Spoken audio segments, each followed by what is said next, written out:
नमस्कार. आज माझ्या सोबत आहेत भारतीय जनता पक्षाचे राष्ट्रीय अध्यक्ष नितीन गडकरी. गेले 2 दिवस ते प्रकाश झोतात आहेत. अरविंद केजरीवाल यांनी केलेल्या आरोपांमुळे त्यांच्याविषयीची चर्चा सगळ्या देशामध्ये चालू आहे. या पार्श्वभूमीवर मी आज नितीन गडकरींशी मनमोकळ्या गप्पा मारणार आहे. नितीनजी, स्वागत तुमचं आयबीएन लोकमत मध्ये. गेले 2 दिवस अरविंद केजरीवाल यांनी केलेल्या आरोपामुळे तुम्ही गेले 2 दिवस अरविंद केजरीवाल यांनी केलेल्या आरोपामुळे तुम्ही अस्वस्थ आहात. मला 100% माहिती आहे.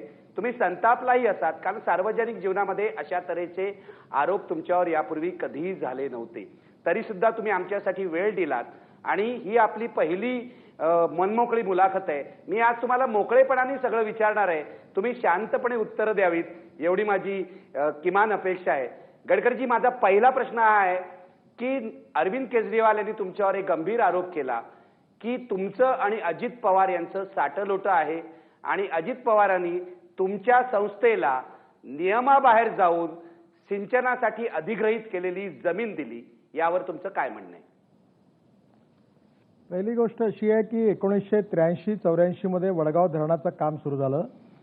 1997 मध्ये वडगाव धरण पूर्ण झालं आणि या ठिकाणी पूर्ती सिंचन समृद्धी कल्याणकारी योजना जी चॅरिटेबल ट्रस्टकडे रजिस्टर आहे, या संस्थेला जी जमीन मिळाली आहे ती धरण बांधत असताना त्या ठिकाणला मुरुम उचलला गेला. मोठे मोठे खड्डे झालेले होते.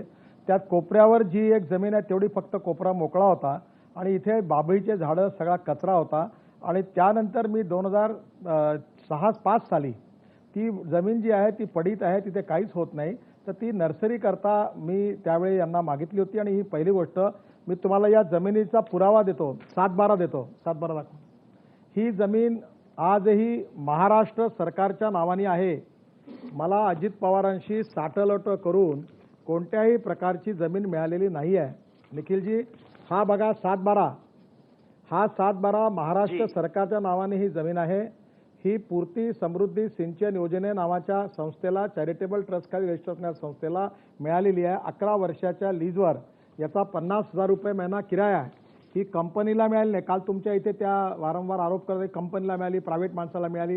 ही मला मिळालेली नाही आहे, माझ्या नावावर नाही आहे, माझ्या कारखान्याच्या नावावर नाही आहे. ही चॅरिटेबल ट्रस्टमध्ये रजिस्टर असणाऱ्या संस्थेला मिळालेली आहे. एक. दुसरं असं की ही जमीन जी आहे, ही जमीन तिथे पूर्ण वेस्टलँड आणि पडीत पडलेली होती. हा पाटबंधारे विकास मंडळाचा माझा बरोबर करारनामा आणि याची आता जो अर्ज आहे तो मी 2005 साली केला होता. मला ही जमीन जी मिळाली आहे ही 1-1.25 वर्षानंतर मिळालेली आहे. ही 4 दिवसात मिळालेली नाही. आणि अजित पवारांनी ही जमीन देताना यांच्या बोर्डात ठराव झाला, कायदेशीर बाबी तपासल्या गेल्या, सगळे GR तपासले गेले, त्याचे रेकॉर्ड ॲडव्होकेटचं ओपिनियन घेतलं गेलं. VDC विदर्भ सिंचन कारखाना त्यांनी दिल्यानंतर ही जमीन या सिंचन कारखान्याला मिळाली. आणि यातली गमतीची गोष्ट अशी आहे की तुम्ही ज्या घाडगेचा वारंवार उल्लेख केला, तो तिथे जमीन तेव्हाही शेती करतो आणि आताही शेती करतोय.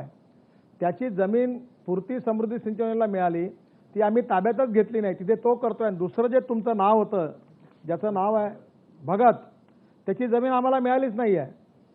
त्या जमिनीशी आमचा काही संबंधच नाही आहे.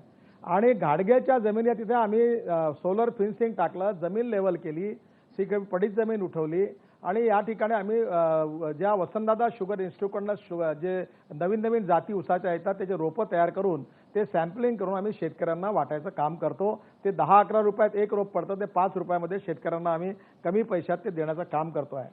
दुसरं, याच्यामध्ये हा गजानन घाडगे जो आहे हा 2002 साली पूर्तीचा शेअर होल्डर झाला आहे. हा त्या गावचा उपसरपंच होता. त्याचं शेअर होल्डरवर नाम आहे गजानन रामभाऊ घाडगे. याचा शेअर ॲप्लिकेशन नंबर आहे 1303 आणि डेट ऑफ अलॉटमेंट आहे 30 ऑगस्ट 2002. फॉलिओ नंबर आहे 1783, सर्टिफिकेट नंबर आहे 3494 आणि याचं सगळं आहे. आणि हा शेअर होल्डर आहे पूर्तीचा. आणि हा उपसरपंच असतानाच यांनी या सगळ्या प्रकारची जमीन आम्हाला मदत केलेली आहे. त्यामुळे त्याच्याशी आमचा विरोध कारणच नाही काही. आणि म्युझिक वाजवत तुम्ही दाखवत होते की आम्ही रेस्ट हाऊसवर अतिक्रमण केलं, आमच्या ताब्यात घेतलं. ते रेस्ट हाऊस तिथे काम सुरू असताना 97 साली संपलं. त्याच्या टिनाचे शेड उखडले गेले. आतमध्ये तिथे कुत्रे मांजरं घाण करत होती, आतमध्ये झाडं निघाले. मी त्यांना ते किरायाने मागितले आणि तिथे मला भाडेतत्वावर ते किरायाने दिले, त्याच्यावर खर्च केला, त्याचं रूप टाकलं आणि मी त्याच्या या रसिदा आहेत, हा ऑर्डर आहे आणि आम्ही किरायाने घेऊन ते पडलेली पडीक जमीन आहे, ते कोणी मागितली नाही, कोणी राहत नाही जंगलात, ती जमीन आम्ही याचा किराया भरतो आणि हे किरायाने घेतलेले आहे. तेव्हा ती मी हडपली, हे पण तुम्ही दाखवलं. दुसरं असं की या धरणातलं सगळं पाणी शेतकऱ्यांना काहीच मिळत नाही असं केजरीवाल आजही म्हणाले. एकूण धरणामध्ये 155 MM³ पाणी आहे, त्यापैकी 1.31 MM³ म्हणजे केवळ 85% आम्ही फक्त 0.85% पाणी आम्ही वापरतो. आणि या प्रकल्पामध्ये शेतकऱ्यांना आता दरवर्षी 30,000 एकर जमीन पाण्याखाली येते. केजरीवाल यांनी 1 एकर पाण्याखाली जमीन येत नाही, सगळं पुरती पाणी घेऊन जायला. हा काय खोटेपणा सुरू आहे. आणि हे सगळे कागदपत्र विचारायचं तुमच्या, हे माझ्याकडे इरिगेशनचा रेकॉर्ड आहे की किती जमीन याच्याकडे पाण्याखाली येते. आणि अशा प्रकारे सगळी चुकीची खोटी माहिती सांगून ते प्रामाणिक आहेत, त्यांनी भ्रष्टाचाराविरुद्ध लढावं. पण आमच्याही जीवनात प्रामाणिकपणे भ्रष्टाचार आहे, खोट्या बातम्या देणं, खोटी न्यूज देणं. माझा प्रकल्प कोळशावर चालतो, हे काल तुम्ही जाहीर केलं. विदर्भात ऊसच नाही आहे आणि ऊस नसल्यामुळे मला या ठिकाणी सरकारने परवानगी दिली, 50 पैसे दर कमी मिळतो को जनरेशन प्रोजेक्ट असताना, आणि 9 महिने मी कोळशावर आणि 3 महिने बगासवर चालवतो. आणि हे पहिलं वर्ष आहे की यावर्षी 70,000 एकर ऊस तिन्ही कारखाने म्हणून लागला आहे आणि यावर्षी कदाचित बायोमासवर आम्ही जाण्याचा प्रयत्न करू. याच्या परवानग्या माझ्याकडे आहे, त्याचा रेट मला कमी मिळतो, मी महाराष्ट्र राज्य वीज मंडळालाही वीज देतो. आता या बाबतीत कुठलीही चौकशी न करता माझ्या नावावर आपल्या चॅनलवरून आपण काल 1 तासाचा कार्यक्रम मी बघितला. मला एक सांगा, अशा प्रकारे चुकीच्या माहिती व्हेरीफाय न करता अशा प्रकारे हे सगळं करणं, जर तुम्ही मला विचारलं असतं तर मी कागदपत्र तुम्हाला दाखवलं. आधी माझे सगळे कागदपत्र माझ्याजवळ सरकारचे. नितीनजी, मला तुम्हाला इथे सांगायचं आहे, एकतर्फी बातमी देणं किंवा एकतर्फी माहिती देणं हे आमच्या चॅनलचं धोरण नाही. तुम्ही मला ओळखता, माझं तर अजिबात धोरण नाही. जेव्हा जेव्हा तुमच्यावर आरोप झाले तेव्हा तुमच्या पक्षाचा प्रवक्ता, पण काल आशिष जाधवने आमच्या दिवेंना भेटायला पाहिजे होतं. काल आशिष कोणालाच भेटला नाही. ऐका, देवेंद्र फडणवीस असो, हे दाखवले बरोबर आहे, देवेंद्र फडणवीस असो किंवा माधव भंडारी असो, त्यांनी येऊन तिथे खुलासे केले. तुमचे जे एमडी आहेत, तुमची सगळी बाजू आम्ही देणार आहोत आणि त्यासाठीच ही मुलाखत आहे. म्हणून एक एक मुद्दा घेऊन आपण बोलूया. मला तुमच्यावर विश्वास आहे, मी तुमच्यावर नाराज पण नाही आहे. माझी एकच विनंती आहे की कुठली पण गोष्ट देण्याच्या आधी त्यांच्याशी देखील खुलासा करून जर विचारला असता तर तुम्हाला खुलासा झाला. अगदी बरोबर आहे. नितीनजी, आपण हाच खुलासा आज विचारतो तुम्हाला. एक एक मुद्दा घेऊन आपण बोललो तर बरं होईल, त्यामुळे लोकांपर्यंत तुमची स्वच्छ बाजू जाईल. जे काय तुमचं म्हणणं आहे तुम्ही सांगा. मला इतकंच तुम्हाला विचारायचं आहे की या धरणाचं जे पाणी आहे ते तुमच्या कारखान्याला जातं असा आरोप करण्यात आला. तुम्ही आता काही आकडे सांगितलेत किती पाणी जातं, पण आजच्या टाइम्स ऑफ इंडियाने ही बातमी दिली आहे की जवळजवळ धरणाचं 10% पाणी तुमच्या कारखान्याला जातं. ही वस्तुस्थिती आहे की ही गोष्ट खोटी आहे? ही वस्तुस्थिती खोटी आहे. हे गव्हर्नमेंटचे कागद आहेत आणि तुम्ही तुमच्या लोकांना आज आता इथे बसलेला तुमचा वार्ताहर त्याला व्हेरीफाय करायला सांगा. या धरणातून टोटल 155 MM³ पाणी आहे जातं मिळतं, त्यापैकी 1.31 MM³ म्हणजे टोटल धरणाच्या 0.85%, 1% पण येत नाही एवढं पाणी मी घेतो. आणि माझं बहुतेक अंदाजाने महिन्याचं बिल 3 लाख रुपये येतं आणि ते पैसे मी त्यांना भरतो. आणि हेच तर माझी विनंती आहे की अशा प्रकारे प्रामाणिक. आणि इथल्या दुसरं तुम्हाला एक गोष्ट सांगतो की साखर कारखाना चालवणं चांगलं नाही. पुरती साखर कारखाना 64 कोटी रुपये नुकसानीत आहे. विदर्भात 22 साखर कारखाने निघाले आहेत, सगळ्या नेत्यांनी काढले. 1.5 महिन्यापूर्वी मुकुल वासनिकांनी काढलेल्या कारखान्याचे ऑप्शन MS कोऑपरेटिव्ह बँकेने केलं आणि सगळे काँग्रेस NCPच्या लोकांनी 22 कारखाने काढले, 22ही दिवाळं पिटलं. आणि मी देखील कठीण परिस्थिती आहे. तुम्ही म्हणाल मी ऊस का लावतो, तर इथे शेतकरी आत्महत्या करून द्यायला. 1 एकर जर धान लावला म्हणजे तांदूळ लावला तर एकरी 5,000 रुपये फायदा होतो. 1 एकर आता कापूस लावला तर एकरी 20,000 रुपये फायदा होतो. आणि 1 एकर जर ऊस लागला तर एकरी 75,000 ते 1 लाख रुपयापर्यंत फायदा होतो. कोल्हापूर जिल्ह्यात 11 साखर कारखाने आहेत. देशातलं सगळ्यात दरडोई उत्पन्न जास्त कोल्हापूर जिल्ह्यात आहे. विदर्भातला शेतकरी कर्जमुक्त व्हावा, त्याला जास्त उत्पन्न मिळावं या भावनेतून सोशल एंटरप्राइज म्हणून मी हे काम करतो. मी उद्योगपती म्हणून नाही करत. मी या 10,000 लोक शेअर होल्डर आहेत, त्यातला माझा शेअर 3 लाखापेक्षाही कमी आहे. मी लोकांकडनं शेअर गोळा केले नाही. कॉपरेटिव्हमध्येच आधी सुरुवात केली, पण कॉपरेटिव्ह कायद्यामध्ये सरकार हस्तक्षेप करतात आणि त्यामुळे अडचणी येतात, म्हणून त्याला पब्लिक लिमिटेड मॉडेलमध्ये केलं आहे. नितीनजी, अरविंद केजरीवाल यांनी तुमच्यावर हा आरोप केलेला आहे की तुम्ही प्रथम बिझनेसमन आहात, व्यापारी आहात, उद्योगपती आहात आणि नंतर राजकारणी आहात. याचा अर्थ असा होतो की तुम्ही स्वतःच्या उद्योगासाठी राजकारणाचा उपयोग करून घेतलाय. त्यांचा असाही आरोप आहे की अजित पवार यांच्याशी तुमचे चांगले संबंध असल्यामुळे आणि तुम्ही त्यावेळेला विधान परिषदेमध्ये विरोधी पक्षनेते असल्यामुळे ही जमीन तुम्हाला 4 दिवसात ही प्रक्रिया अजित पवारांनी पुढे ढकलली, जे सर्वसामान्य माणसाच्या बाबतीत घडत नाही. कायदे तुमच्या सोयीनुसार बदलण्यात आले, कायदे तुमच्या सोयीनुसार बसवण्यात आले चौकटीत, असंही त्यांनी म्हटलंय. तुमचं काय उत्तर आहे? पहिली गोष्ट, अजित पवारांना मी जेव्हा पत्र दिलं तेव्हा त्यांनी लिहिलं की सिंचन कॉर्पोरेशनच्या मीटिंगमध्ये हा प्रस्ताव चर्चेला घ्या. ते पत्र केजरीवाल सगळीकडे दाखवतात. मंत्र्यांनी जर एखादा प्रस्ताव मीटिंगमध्ये चर्चेला घ्या असं लिहिलं म्हणजे 4 दिवसात मला दिलेली नाही. ही जमीन 1 वर्षाच्या कालावधी, 1 वर्षापेक्षा जास्त कालावधीनंतर मला मिळालेली आहे. आणि मला असं आहे निखिलजी, माझे राजदीप सरदेसाई मित्र आहेत, विजय दर्डाई अतिशय जवळचे मित्र आहेत, तुम्ही पण मित्र आहात, अजित पवार पण मित्र आहेत आणि विलासराव देशमुख पण माझे मित्र होते. सगळेच मित्र. आम्ही महाराष्ट्राच्या राजकारणात एकमेकाचे राजनीतिक विरोधी आहोत, दुश्मन नाही आहोत. त्यामुळे अजित पवारांशी माझा डायरेक्टली इनडायरेक्टली कुठलाही संबंध नाही. परंतु अजित पवार हे मंत्री आहेत, त्यांची माझी मैत्री आहे, मी कधी नाकारणार नाही. आणि हीच मैत्री महाराष्ट्रातल्या अनेक काँग्रेसच्या मंत्र्यांशी आहे. नारायण राणेंचे माझे संबंध, ते विरोधी पक्षनेते होते तेव्हा त्यांनी मिळून मी काम केलं आहे. आजही मुंबईला गेलो की त्यांच्या घरी, त्यांच्या पत्नीशी, त्यांच्या परिवाराशी मी परिवारासारखा म्हणून जातो, भेटतो आणि बोलतो.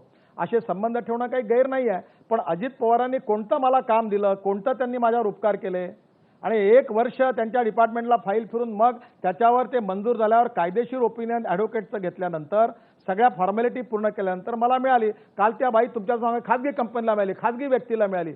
मला एक सांगा, पूर्ती समृद्धी सिंचन योजना ही चॅरिटेबल संस्था आहे आणि तुम्हाला माहिती नाही त्या केजरीवालांना हे की 1997 साली सुप्रीम कोर्टाने एक निर्णय दिलेला आहे की पिल्ले वर्सेस केरळ सरकार, त्याच्यावर महाराष्ट्र सरकारने एक GR काढलेला आहे की कुठलीही जमीन एकदा शेतकऱ्यांची घेतल्यावर त्याला ती वापस करता येत नाही. आणि त्यांनी म्हटलं तरी करता येत नाही, म्हणून याला 11-11 महिन्यावर काही लोकांना ते देतात. आणि या ठिकाणी ही जमीन जी आहे ही कुठली मला मिळालेली नाही, माझ्या परिवाराला मिळालेली नाही, माझ्या कंपनीला मिळालेली नाही. दुसरं, मी उद्योगपती नाही. मी मुंबई पुणे एक्सप्रेस हायवे 3600 कोटीचं लोएस्ट टेंडर रिजेक्ट करून 1600 कोटीत बांधून 2000 कोटी वाचवले. माझ्याजवळ मी मुंबईचे उड्डाणपूल 1800 कोटी रुपयाचे 1000 कोटीत बांधून 800 कोटी रुपये वाचवले. वरळी बांद्रा सिलिंग प्रोजेक्ट अर्धा मी पूर्ण केला आणि 420 कोटी रुपयात हिंदुस्तान कन्स्ट्रक्शनला काम दिलं. लवग्रो ब्रिज, माहीमचा ब्रिज बांधला, भराव पूर्ण केला आणि 420 कोटीचं काम 1800 कोटीत गेलं. आणि मला यातलं एक्सपर्टाईज आहे, पण मला करायचा असता धंदा तर मी रोड, रस्ते, टनेल बांधल्या असत्या. मी विदर्भातले शेतकरी आत्महत्या करतात ही मला लाजिरवाणी गोष्ट वाटली. माझ्या भागात सरकारने जरी प्रयत्न मी स्वतः करीन, आत्महत्या थांबवीन, इथे साखर कारखाना यशस्वी करीन आणि विदर्भातल्या शेतकऱ्यांना कर्जमुक्त करीन. या सामाजिक भावनेतून मी काम सुरू केलं. माझ्यावर 64 कोटी रुपयाचं कर्ज आहे. माझे सगळे घरदार, जे काय माझी 10-12 कोटीची प्रॉपर्टी सगळी बँकेत गिरवी आहे. आणि हे सगळं मी सामाजिक जाणीवेच्या भावनेतून केलं. आणि पूर्ती सुपर बाजार हे पहिलं कोऑपरेटिव्ह आहे नागपूरला. गडकरीजी बी हे मान्य करतो की तुमचा हेतू चांगला होता, पण अरविंद केजरीवाल आणि इंडिया अगेन्स्ट करप्शनचं असं म्हणणं आहे की तुमच्यासाठी नियम ट्विस्ट करण्यात आले. तुम्ही जो सुप्रीम कोर्टाचा आता 1997चा निकाल सांगितलात केरळ सरकार विरुद्धचा, हा न्यायमूर्ती वाधवा आणि न्यायमूर्ती के रामस्वामी या दोघांनी दिलेला आहे. या निकालामध्ये असं स्पष्ट म्हटलेलं आहे, जी सिंचन खात्याची जमीन आहे, इरिगेशनची जमीन आहे, जी ॲक्वायर करण्यात आलेली आहे, ही जमीन जर सरकारने पूर्णपणे लोकहितासाठी वापरली पाहिजे आणि सरकारनेच वापरली पाहिजे असं त्यांनी म्हटलेलं आहे. आणि जर ती तशी वापरायची नसेल तर तिचा लिलाव करून त्याचे जे पैसे आहेत ते सरकारने लोकहितासाठी वापरली पाहिजे. या जजमेंटच्या आधारे 1999 साली अशोक चव्हाण त्यावेळेचे मंत्री यांनी विधान परिषदेमध्ये सांगितलं होतं अशा प्रकारे खासगी संस्थांना ही जमीन दिली जाणार नाही, देता येणार नाही, कारण सुप्रीम कोर्टाचा हा निकाल आलेला आहे. आणि 2002 साली सिंचन खात्याने एक सर्क्युलर काढलं. तुम्हाला या सर्क्युलरच्या क्लॉज 247 आणि 248 यानुसार ही जी जमीन तुमच्या संस्थेला देण्यात आली ती 11 वर्षासाठी देण्यात आलेली आहे. परंतु त्या सर्क्युलर प्रमाणे जमीन जास्तीत जास्त फक्त 5 वर्षाच्या लीजवर देण्यात येते. म्हणून केजरीवाल असं म्हणतात की तुमच्या संस्थेसाठी नियम बदलण्यात आले, नियम मोडण्यात आले? तुमचं काय म्हणणं आहे यावर? पहिली गोष्ट, कुठलेही नियम मोडल्या गेलेले नाही. मी जमीन मागताना आम्ही अर्ज केला होता 99 वर्षाचा. त्याच्यावर जुगल किशोर गिल्डा ॲडव्होकेट आहे, त्यांचा आज लोकमतला स्टेटमेंट आहे. त्या सिनियर ॲडव्होकेट आहेत हायकोर्टातले, त्यांचं 4 पानाचं ओपिनियन विदर्भ सिंचन कॉर्पोरेशनने घेतलं आहे. त्याच्यानंतर कायदेशीर बाबी सगळ्या तपासल्या आहेत आणि मी खाजगी संस्थेला मागितलीच नाही, मला मिळालीच नाही जमीन. जमीन अजूनही मालक सरकार आहे. मगाशी मी तुम्हाला कागद दाखवला की 7/12 अजूनही महाराष्ट्र सरकारच्या नावाने आहे. आम्ही फक्त त्याला तो 50,000 रुपये लीज भरून ती लीजवर दिलेली आहे वापरायला. आम्ही जमिनीचे मालक नाही आहोत आणि खाजगी संस्थेला दिलेली नाही, ती चॅरिटेबल संस्थेला दिलेली आहे. चॅरिटी कमिशनरकडे रजिस्टर झाली. याची कायदेशीर बाबी तपासल्या गेल्या आहेत आणि तुम्हाला याचं पाहिलं, तुम्ही विदर्भ सिंचन कॉर्पोरेशन म्हणून सगळ्या कायदेशीर बाबी शोधून काढा आणि यात काही जर इलिगल असेल असं तुम्ही जर सिद्ध केलं तर आम्ही जमीन वापस करू. आम्हाला न्याय घेणार ती. पण आम्ही किरायदार, आमची मालकीच नाही त्याच्यावर. बरोबर आहे नितीनजी, मी तुमची बाजू ऐकून घेणार आहे. याचं कारण आरोप अरविंद केजरीवालांनी केली आहेत. त्यांचं असं म्हणणं आहे आणि आज टाइम्स ऑफ इंडियाने पण छापलंय, हे 2002चं जे सर्क्युलर आहे यानुसार एखाद्या संस्थेला जर अशा प्रकारे जमीन द्यायची असेल तर 5 वर्षाच्या लीजने देता येते. 5 वर्ष हे मॅक्झिमम लीज असू शकतं. तुमच्या संस्थेला 11 वर्षासाठी दिली गेली. याचा अर्थ तुम्हाला सोयीचं असं लिगल ओपिनियन पण सरकारने मागून घेतलं आणि ज्या महाराष्ट्रात कमीत कमी 500 केसेस आहेत. अशा महाराष्ट्रात 500 केसेस आहेत की त्या ठिकाणी त्या शेतकऱ्यांना काही जमिनी दिल्या, काही निर्णया कामाकरता दिलेल्या आहेत. अशा 400-500 केसेस आहेत. मला असं वाटतं निखिलजी, तुम्ही या प्रकरणाची कायदेशीर बाजू लोकमत तुमच्या IBN तर्फे फॉलोअप करा. सगळी कायदेशीर माहिती गोळा करा. आमच्या केसमध्ये कुठलेही इलिगल झालेलं नाही, कोणी फेवर केलेलं नाही. ही चॅरिटेबल संस्था आहे, वॉटर कॉन्झर्वेशनमध्ये काम करते. आम्ही 5 किलोमीटरचा एक मोठा चेक डॅम ठिकठिकाणी वर्धा जिल्ह्यात तामसवाडाला आदिवासी भागात बांधला आहे आणि आम्हाला काही या जमिनीशी घेणं नाही. कुठेही गैरकायदेशीर झालं तर आम्ही केव्हाही वापस करून टाकू. पण तुम्ही सांगता तशी माहिती नाही आहे. 11 वर्ष चॅरिटेबल संस्थेला देण्यात कुठलाही गैर नाही. अशा प्रकारे सुप्रीम कोर्टाचे निर्णय, कायदेशीर GR याचा आधार घेऊन आणि याचं लिगल ओपिनियन घेतल्यानंतर त्या ॲडव्होकेटकडनं त्याच्यानंतर लिगली तपासणी केल्यानंतर डिपार्टमेंट सगळी तपासणी केल्यावर मग आम्हाला दिलेली आहे आणि आमच्याशी हा करारनामा केलेला आहे.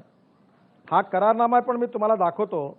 हा करारनामा करताना त्यांनी सगळ्या स्टॅम्प पेपरवर याच्यावर लिहून दिलेला आहे आणि याच्यात काही चूक असेल तर त्याची चौकशी करा.